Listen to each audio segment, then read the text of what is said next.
How's everybody doing today? I hope that everybody's doing very good.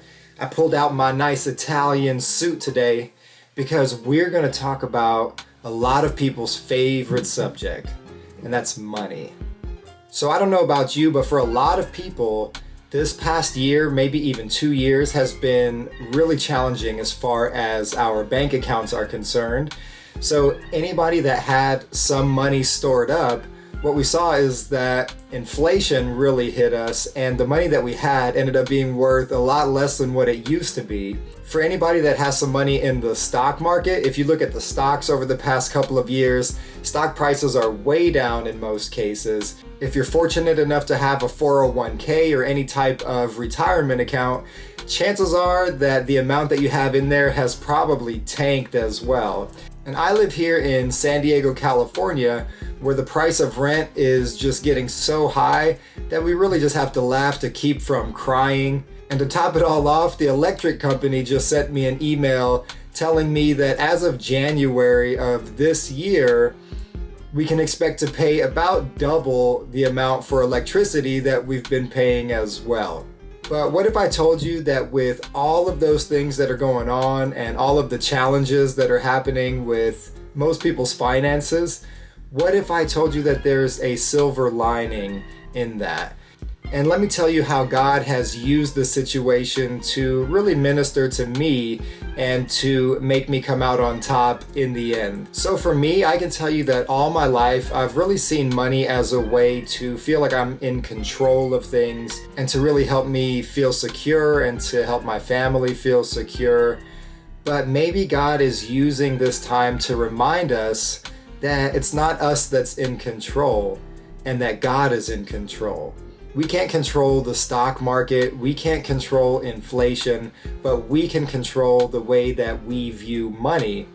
The Bible tells us in Matthew 6:19 through 21, "Do not lay up for yourselves treasures on earth, where moth and rust destroy, and where thieves break in and steal, but lay up for yourselves treasures in heaven, where neither moth nor rust destroys, and where thieves do not break in and steal. For where your treasure is, there your heart will be also." How many of us have been chasing treasures on this earth, and as a result, maybe that has stopped us from chasing after God?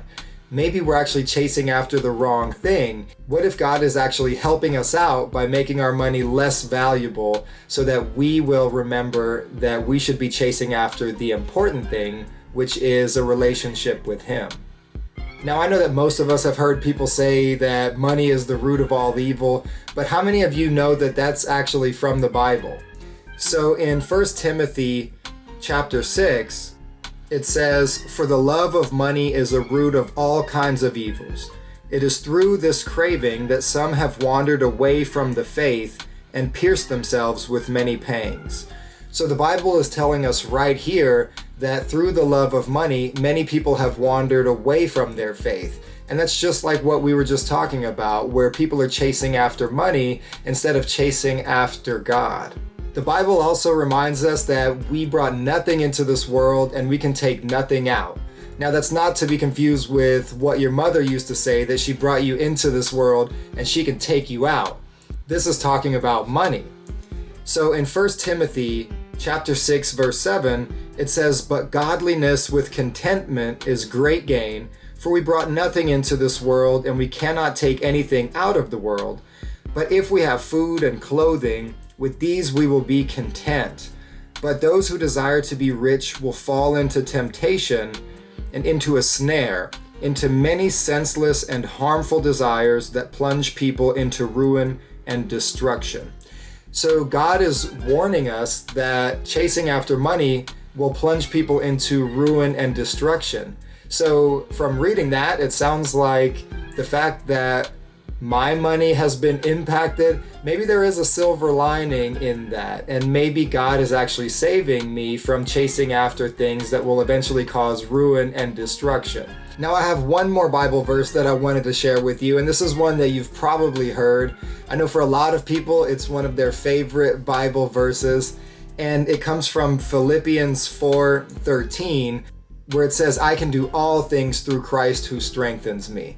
But even though so many people like to quote Philippians 4:13, you rarely hear them talk about Philippians 4:12, which is the verse that comes right before that. And what it says is, I know how to be brought low, and I know how to abound.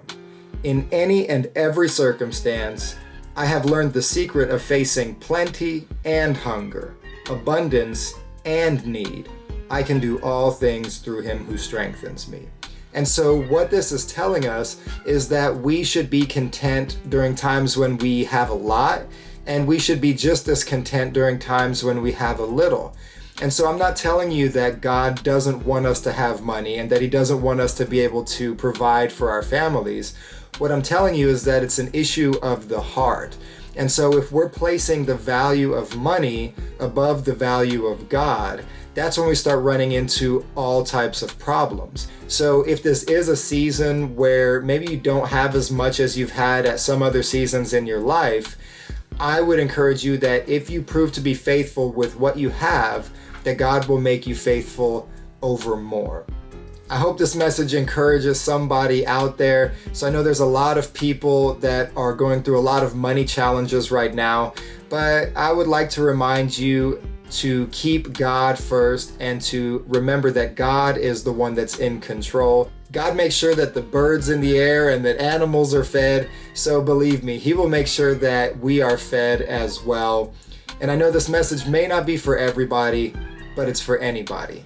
Let it be for you.